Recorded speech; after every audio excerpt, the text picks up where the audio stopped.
नमस्कार दोस्तों। आज हम शून्यता के एक गहरे सिद्धांत पर बात करेंगे।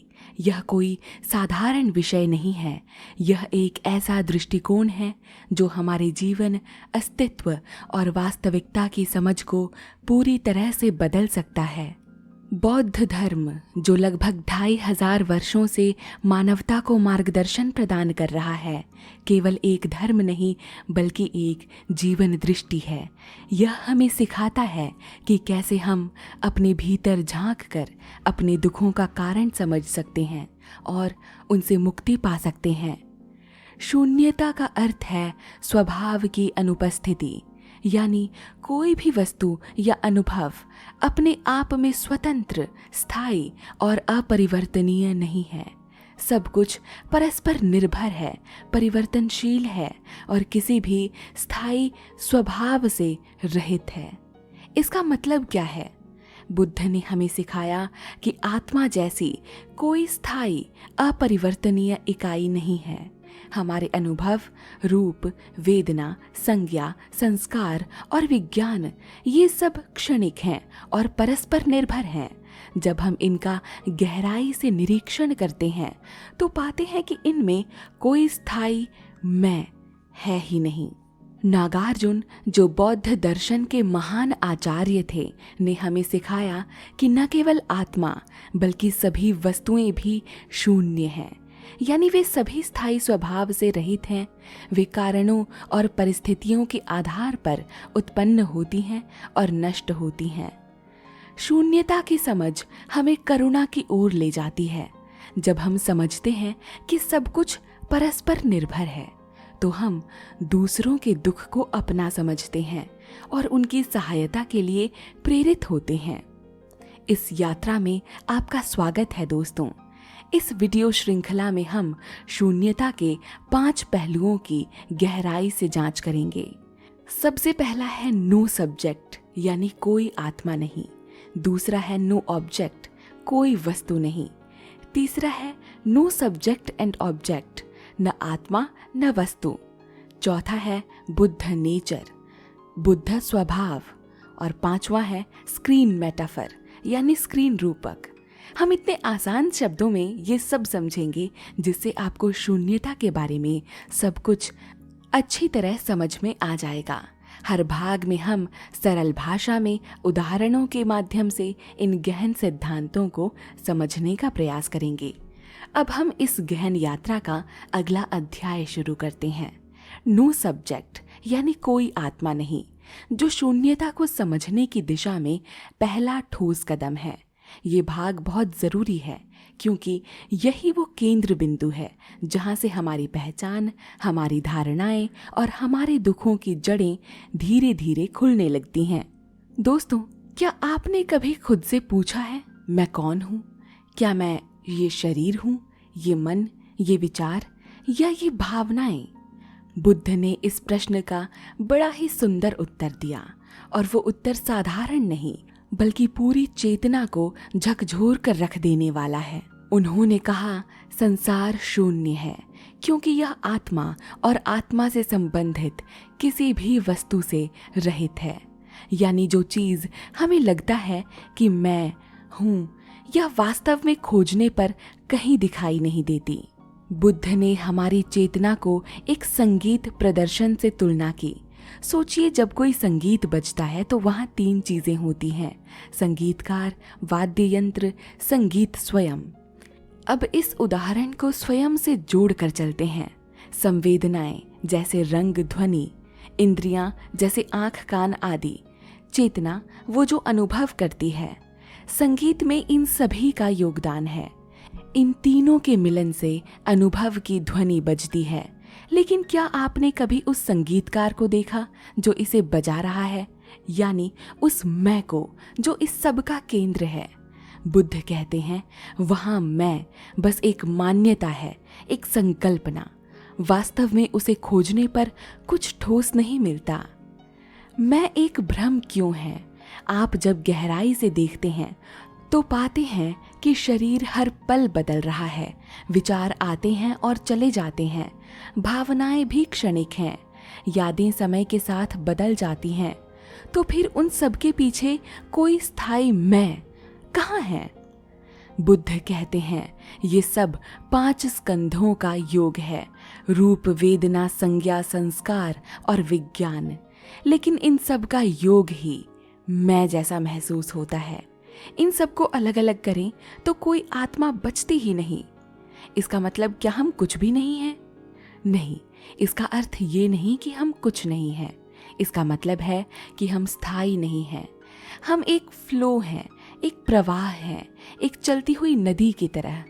हम हर क्षण में नवीन हैं, बदलते हुए, सीखते हुए, बहते हुए। इस बदलाव की स्वीकृति ही हमें क्लेशों से मुक्ति की ओर ले जाती है। जब हम समझ जाते हैं कि कोई स्थायी मैं तो है ही नहीं, तो हम अपने अहम को पकड़ना छोड़ देते हैं। दूसरों से तुलना करना बंद होता है। क्रोध, ईर्ष्या, द्वेष जैसे भाव कम हो जाते हैं। हम अधिक स्वतंत्र, शांत और करुणामयी बनते हैं। जब आप एक आईने में चेहरा देखते हैं तो आप क्या कहते हैं? वो मैं हूँ? नहीं, आप जानते हैं कि वो बस प्रतिबिंब है। वैसे ही हमारे विचारों, शरीर, पहचान, भावनाओं का प्रतिबिंब मैं कहलाता है। लेकिन असल में यह एक प्रक्रिया है, न कि कोई स्थायी वस्तु। महान दार्शनिक नागार्जुन ने कहा, जब शून्यता को गलत ढंग से देखा जाता है तो यह मूढ़ व्यक्ति को नष्ट कर देती है, जैसे गलत तरीके से पकड़ा गया सांप। मतलब अगर हम शून्यता को नास्तिकता या अर्थहीनता समझ लें तो हम भ्रम में पड़ सकते हैं। यह एक बहुत गहरी और संवेदनशील सच्चाई है जिसे सही ढंग से समझना जरूरी है। जब आप जान जाते हैं कि कोई स्थायी मैं नहीं है तो आपको गहराई से महसूस होने लगता है कि आप ब्रह्मांड के साथ एक लहर हैं। आप किसी सीमा में बंधे हुए नहीं हैं। आप मुक्त हैं, परिवर्तनशील हैं और हर क्षण में पुनर्जन्म लेने वाले हैं। इसका एहसास ही एनलाइटनमेंट यानी प्रबुद्धता की ओर पहला कदम है। अब हम आगे बढ़ेंगे उस अवधारणा की ओर जिसे कहा गया है कोई वस्तु नहीं, यानी नो ऑब्जेक्ट। अगर मैं नहीं तो क्या बाहर की दुनिया भी स्थायी है? आपके भीतर एक नई दृष्टि जाग रही है। चलिए उसे और गहराई दें। जब हम ये कहते हैं कि कोई वस्तु नहीं, तो उसका मतलब ये नहीं है कि संसार में कुछ भी मौजूद नहीं है। इसका अर्थ है कोई भी वस्तु स्वतंत्र, स्थायी और अपने आप में पूरी तरह से मौजूद नहीं है। हर चीज किसी न किसी कारण, परिस्थिति और संबंध पर आधारित है। यही है बौद्ध दर्शन का मध्यम मार्ग। मान लीजिए आप एक गुलाब का फूल देख रहे हैं। वो फूल सुंदर है, खुशबूदार है, आप उसे हाथ में ले सकते हैं। पर क्या वो फूल सिर्फ अपने आप में मौजूद है? नहीं, वो फूल तब तक नहीं होता जब तक बीज ना हो, मिट्टी ना हो, पानी ना हो, सूर्य की रोशनी ना हो और समय ना बीते। अब जरा सोचिए, अगर इन सभी चीजों को अलग कर दें तो क्या सिर्फ फूल ही बचता है? नहीं, इसका मतलब ये हुआ कि फूल केवल तभी है जब बाकी सब कुछ उसके साथ हो। वो अकेला नहीं है, वो कोई स्वतंत्र वस्तु नहीं है। हमारी आंखें जो कुछ देखती हैं, कुर्सी, मकान, बादल, इंसान, वो सब लगातार बदल रहा है। कोई भी चीज स्थायी नहीं है। एक कुर्सी को ही ले लीजिए, क्या वो हमेशा कुर्सी रही है? पहले वो लकड़ी थी, लकड़ी पेड़ थी, पेड़ बीज से आया था और एक दिन वो कुर्सी भी टूट जाएगी। तो क्या वास्तव में कुर्सी नाम की कोई स्थायी चीज है? नहीं, हम उसे कुर्सी कहते हैं क्योंकि फिलहाल उसका रूप ऐसा है, लेकिन उसमें कुर्सी जैसा कुछ स्थायी नहीं है। इसीलिए बुद्ध कहते हैं वस्तुएं खाली हैं। शून्यता को कई लोग गलत समझ लेते हैं। वो सोचते हैं कि यह निराशावाद है, एक तरह का सब कुछ व्यर्थ करने वाला दृष्टिकोण। लेकिन ऐसा नहीं है। शून्यता का मतलब है संभावनाओं से भरपूर खालीपन, जैसे एक खाली कटोरी हो तो आप उसमें कुछ भी भर सकते हैं। अगर वो पहले से ही भरी हुई होती तो उसमें कुछ नया कैसे आता। वैसे ही अगर कोई वस्तु पहले से ही ठोस और स्थायी होती तो उसमें ना कोई बदलाव हो सकता और ना ही उसकी कोई संभावना ही होती। लेकिन क्योंकि वस्तुएं शून्य हैं, इसीलिए हर क्षण नया कुछ भी हो सकता है। यही जीवन की सुंदरता है। कल्पना कीजिए एक आईने की जो हर चीज को दिखाता है, चेहरा, आकाश, धूप, बारिश, लेकिन खुद कभी किसी चीज से जुड़ता नहीं। वो सब कुछ झलकाता है, फिर भी स्वयं खाली रहता है। ये दुनिया भी आईने की तरह है। चीजें प्रकट होती हैं, बदलती हैं और फिर मिट जाती हैं, लेकिन जो उन्हें देख रहा है, आपकी चेतना, वो गवाह बनी रहती है। अब आप पूछेंगे, ये सब जानने से क्या होगा? बहुत कुछ। जब आप जानते हैं कि चीजें स्थायी नहीं हैं, तो आप चीजों से ज्यादा नहीं चिपकते। खोने का डर कम होता है, क्रोध और लोभ में गिरना कम होता है, और सबसे बड़ी बात, आप हर पल में जीना सीखते हैं। आप जानते हैं कि सब कुछ क्षणिक है, तो आप इसे पूरी तरह महसूस करना चाहते हैं, बिना डर के, बिना पकड़ के। बुद्ध ने यही कहा था, सब चीजें कारणों से बनती है, कारणों से ही वे मिटती हैं। यही है धर्म का सार। ये बात केवल बौद्ध धर्म की नहीं, यह एक आंखें खोल देने वाली सत्यता है, जो आपको अपने भीतर और बाहर की दुनिया को नए नजरिए से देखने की शक्ति देती है। जब हम कहते हैं नो ऑब्जेक्ट, यानी कोई वस्तु नहीं, तो हम ये नहीं कहते कि कुछ भी नहीं है। हम कहते हैं कि जो कुछ भी है वो परस्पर जुड़ा है, बदलता रहता है और किसी स्थायी मैं या यह के साथ मौजूद नहीं है। और इसी समझ से जन्म लेती है करुणा, क्योंकि हम सब जुड़े हैं। स्वतंत्रता, क्योंकि हम सभी चीज़ों से बंधे नहीं हैं। शांति, क्योंकि हम हर चीज़ को आते जाते देख सकते हैं, एक शांत गवाह की तरह। अब हम आते हैं उस रहस्यमयी सिद्धांत पर जहां नो सब्जेक्ट नो ऑब्जेक्ट एक साथ समझे जाते हैं, जिसका मतलब है न आत्मा न वस्तु। ये वो स्थान है जहां बुद्ध की शिक्षा पूरी तरह निखर कर खिलती है। यहाँ हम केवल बुद्धिज्म को नहीं समझते, बल्कि उसमें उतरने लगते हैं। तो आइए एक गहरी सांस लेते हैं और चलते हैं उस मौन में जहाँ ना कोई मैं है, ना तुम, ना कोई वस्तु है, बस है तो सिर्फ शून्यता और शांति। अब तक हमने समझा कि ना आत्मा का अर्थ है कोई स्थायी स्वतंत्र मैं नहीं है, न वस्तु का अर्थ है कोई भी चीज अपने आप में स्थायी रूप से नहीं है।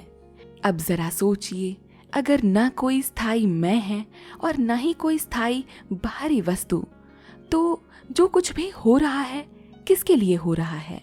और क्या वास्तव में कुछ हो भी रहा है?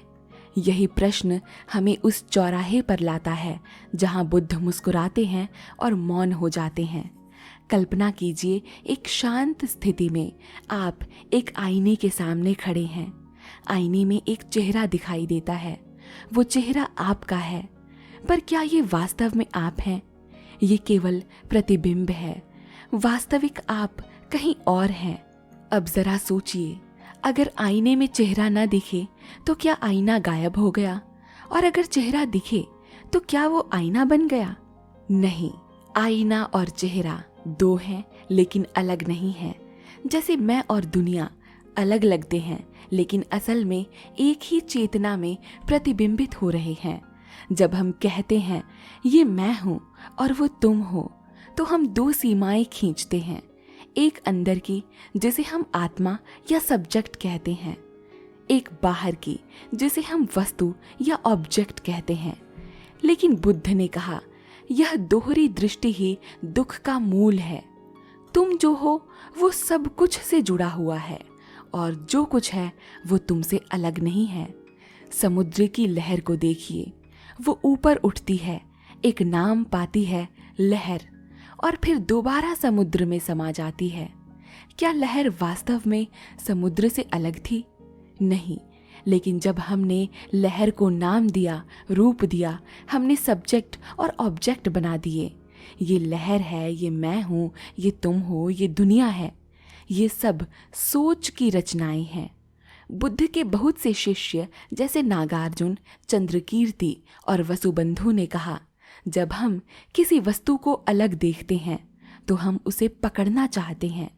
जब हम किसी आत्मा को अलग समझते हैं तो हम उसे बचाना चाहते हैं। यही है द्वंद्व, द्वैत, और शून्यता द्वैत को मिटाकर अद्वैत की ओर ले जाती है। अद्वैत यानी ना कोई अलग आत्मा, ना कोई अलग वस्तु, सिर्फ अनुभव की एक धारा जो बह रही है, बिना किसी पकड़, बिना किसी रुकावट। जब आप ध्यान में बैठते हैं, धीरे धीरे शरीर का बोध कम होता है, मन की हलचलें शांत होती हैं और अंत में बचता है केवल साक्षी भाव। उस साक्षी में न कोई मैं होता है, न कोई वो। वह शुद्ध देखना है, बिना देखने वाले के और बिना देखे जाने वाले के, बस देखना। और वही अवस्था है जिसे बुद्ध ने निर्वाण कहा, जहाँ सब कुछ है फिर भी कुछ नहीं। जब आप समझते हैं कि न मैं कोई ठोस इकाई हूँ और न ही दुनिया कोई स्थायी वस्तु है, तो आप आसक्ति से मुक्त होते हैं, डर से मुक्त होते हैं और अनावश्यक संघर्षों से मुक्त होते हैं। अब आप हर चीज को ऐसे देख सकते हैं जैसे कोई बच्चा पहली बार आकाश देख रहा हो, बिना जजमेंट, बिना लेबल, बिना अपेक्षा के। शून्यता से प्रेम का जन्म होता है। शायद यह बात थोड़ी अजीब लगे कि जब कुछ बचता ही नहीं तब सब कुछ जन्म लेता है। क्यों? क्योंकि जब ना कोई मैं होता है और ना कोई तुम, तब जो कुछ भी बचता है वो केवल प्रेम होता है। एक स्वाभाविक करुणा जो किसी को बचाने नहीं आती, बल्कि सिर्फ देखती है, अपनाती है, स्वीकार करती है। जब आप न आत्मा न वस्तु की गहराई में उतरते हैं, तब आप दुनिया को उसी तरह देखते हैं जैसे बुद्ध ने देखा, बिना स्वार्थ के, बिना भय के, बिना किसी पहचान के। आप अब कुछ नहीं बनना चाहती, क्योंकि आप पहले से ही सब कुछ हैं। इतना सब जानने के बाद अब शब्द थम जाते हैं। अब कोई उत्तर नहीं चाहिए, कोई सिद्धांत नहीं चाहिए। अब चाहिए केवल मौन। वही मौन जिसमें बुद्ध ने आखिरी बार मुस्कुराकर आंखें बंद कर ली थीं। अब हम प्रवेश कर रहे हैं उस दिव्य आलोकित क्षेत्र में जिसे कहा गया है बुद्ध स्वभाव।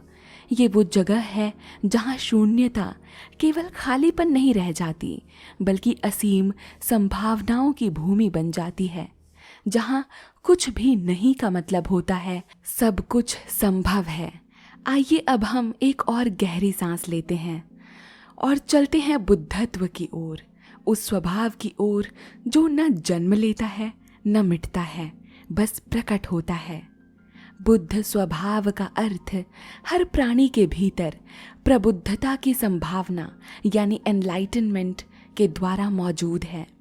ये कोई ऐसा गुण नहीं है जो आपको बाहर से प्राप्त करना हो। ये तो वही है जो आप हमेशा से हैं, जिस पर धूल चढ़ गई है, जैसे चांदी पर जमी मैल। बुद्ध ने कभी यह नहीं कहा कि सिर्फ वही बुद्ध हैं, बल्कि उन्होंने कहा, मैं जागृत हो गया हूँ और तुम भी जाग सकते हो, क्योंकि तुम्हारी भी प्रकृति बुद्ध की तरह ही है। तो बुद्धत्व कोई सुपर पावर नहीं है, वह एक स्वाभाविक स्थिति है जब मन पूरी तरह शुद्ध हो जाता है। अब सवाल उठता है, अगर सब कुछ शून्य है, अगर न आत्मा है न वस्तु, तो यह बुद्ध स्वभाव कहाँ से आता है? यह बड़ा सुंदर विरोधाभास है। बुद्ध स्वभाव वही है जो शून्यता में प्रकट होता है। जिस तरह एक खाली कैनवस पर चित्र उभरता है, उसी तरह जब अहम, वासना, मोह, आसक्ति सब समाप्त हो जाते हैं, तब वही शून्यता प्रबुद्धता बन जाती है। शून्यता is not nothingness, it is full of potential, it is Buddha nature. कल्पना कीजिए एक बीज की, वह मिट्टी में छिपा है, ऊपर से कुछ नहीं दिखता, वो सड़ता है, गलता है और फिर एक दिन फूट पड़ता है एक अंकुर बनकर। आपके भीतर भी वो बीज है, हो सकता है अभी ना दिख रहा हो, लेकिन ध्यान, करुणा और जागरूकता की वर्षा में वह अंकुरित होगा। वही बीज था बुद्ध स्वभाव।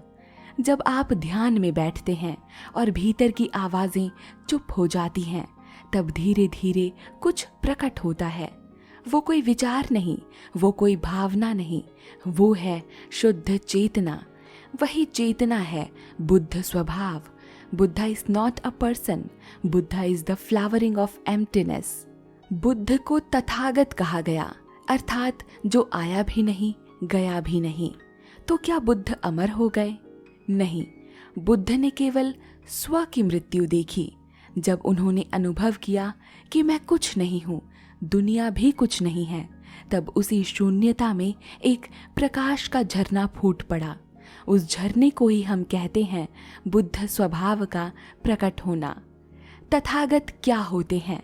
तथागत का अर्थ है जो इस संसार में आया लेकिन उसे छूकर भी अलग रह गया। वो ना तो आसक्त हुआ, ना विचलित हुआ, बस रहा जैसा है उसी रूप में। बुद्ध कहते हैं, मैं न आया न गया, मैं वही हूँ जो तुम भी हो सकते हो, बस देखो और पहचानो। एक झील में चांद का प्रतिबिंब पड़ता है। झील शांत हो तो प्रतिबिंब साफ दिखती है, झील में लहरें हों तो प्रतिबिंब टूटा फूटा सा लगता है। चांद कभी नहीं बदलता, वो तो हमेशा वही था। हमारा मन ही वो झील है। जब वह शांत होता है तो बुद्ध स्वभाव झलकने लगता है।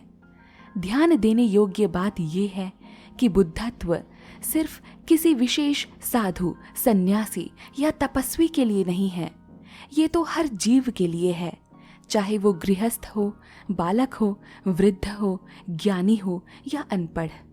जिस दिन हम यह मान लेते हैं कि मैं अयोग्य हूँ, मैं नहीं कर सकती, उस दिन हम अपने ही भीतर बुद्ध को बंद कमरे में डाल देते हैं।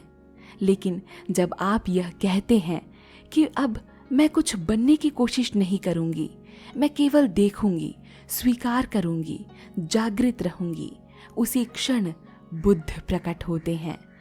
बुद्ध आपके भीतर है। आपको कहीं जाना नहीं है, आपको कुछ और बनना नहीं है, आप केवल वापस लौट रहे हैं उसी शुद्ध, मौन, शांत चेतना की ओर जिससे आप आए थे। आपका स्वभाव है करुणा, शांति, प्रेम, मौन। यही बुद्ध स्वभाव है। एक बार एक साधक ने बुद्ध से पूछा, भगवान आप दिव्य हैं क्या? बुद्ध मुस्कुराए और बोले, ना मैं दिव्य हूँ न मानव, मैं केवल जागा हुआ हूँ। और मेरे मित्र, जब आप भी अपने भीतर की उस शून्यता में प्रवेश करेंगे तो आप भी वही कहेंगे, मैं भी केवल जागृत हूँ।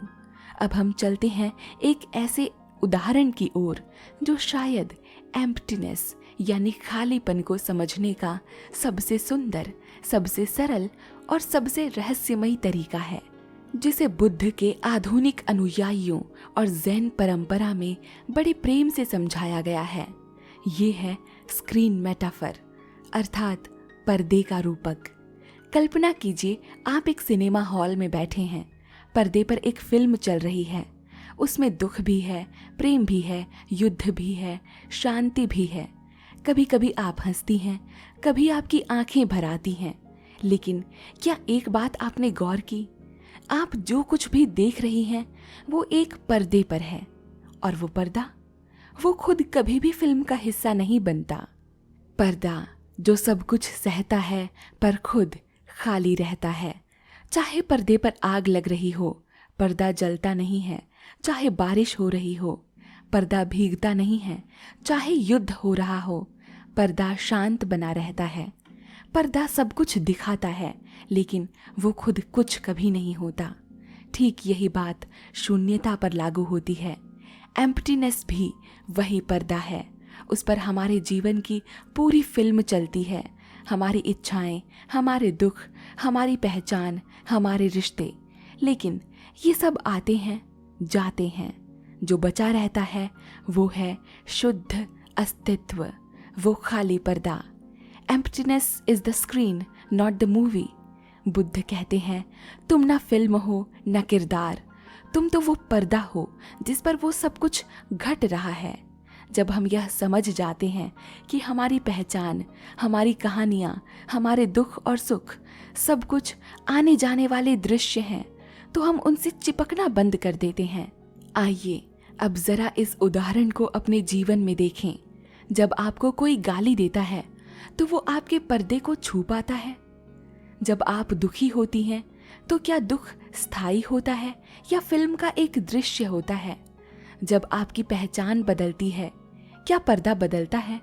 नहीं, पर्दा वैसा का वैसा ही रहता है, खाली, मौन, शुद्ध। अब सोचिए, मैं केवल किरदार हैं, पर्दा नहीं। हर दिन आप एक किरदार निभाते हैं।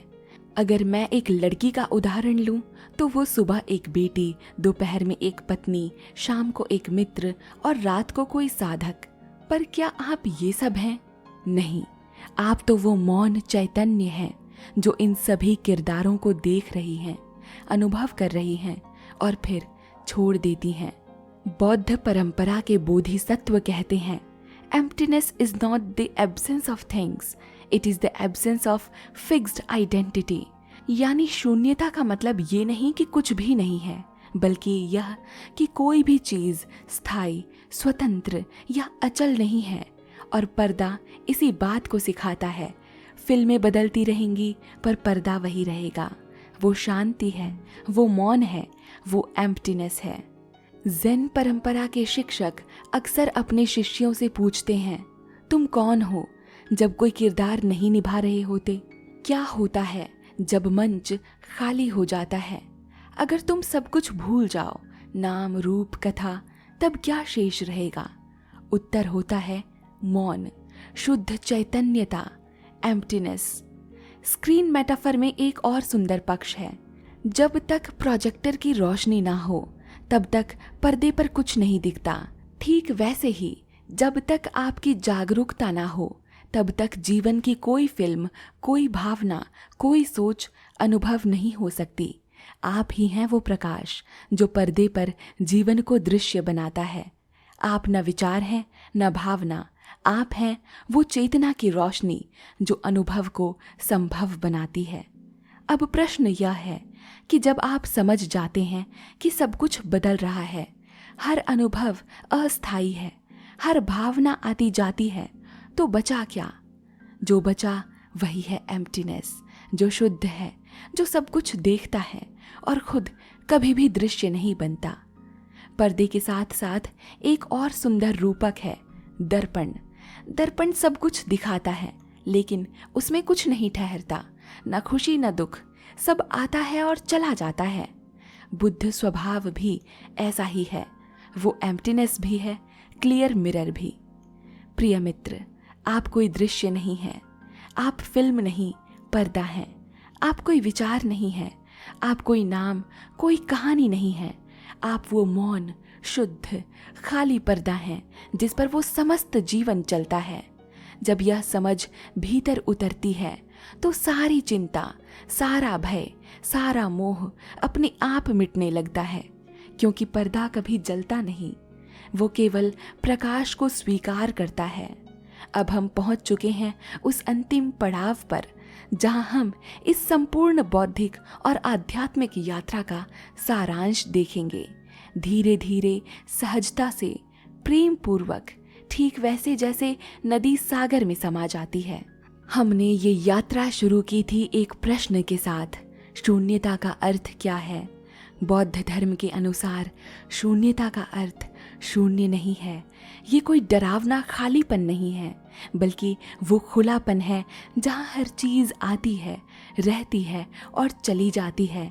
बुद्ध ने हमें सिखाया कि जीवन का दुख इस भ्रम से जन्म लेता है कि हम चीज़ों को स्थायी समझते हैं, अपने विचारों को, भावनाओं को, रिश्तों को और सबसे बढ़कर अपने स्व को। हमने देखा कि जिस मैं को हम हर पल महसूस करते हैं वो असल में एक परिवर्तनशील कहानी है। बुद्ध ने कहा, जो भी स्थायी नहीं है वही दुख का कारण है। और जब हमने यह जाना कि आत्मा, अहंकार, विचार सब अस्थायी हैं, तो मैं की पकड़ ढीली हो गई। जब मैं नहीं होता तो दुख किसका? इसके बाद हमने जाना कि सिर्फ मैं ही भ्रम नहीं है, बल्कि हमारे चारों ओर की हर वस्तु, हर अनुभूति, हर विचार एक क्षणिक प्रकट रूप है जिसमें कोई स्थायी सत्ता नहीं है। संसार एक फूल की तरह है, सुंदर, क्षणभंगुर और कभी न टिकने वाला। बुद्ध कहते हैं, जो दिखता है वो है नहीं और जो है वो दिखता नहीं। जब मैं भी भ्रम है और दुनिया भी क्षणिक है तो बचता क्या है? बचता है मौन, शुद्ध चेतना जो सब कुछ देखती है। यही वो स्थान है जहाँ मैं और दुनिया का द्वंद्व समाप्त हो जाता है। यहाँ कोई देखने वाला नहीं बचता और कोई देखा जाने वाला भी नहीं, बस शुद्ध अनुभव बचता है, बिना पहचान, बिना सीमा। हमने बुद्ध नेचर को समझा, जिसे तथागत कहा गया।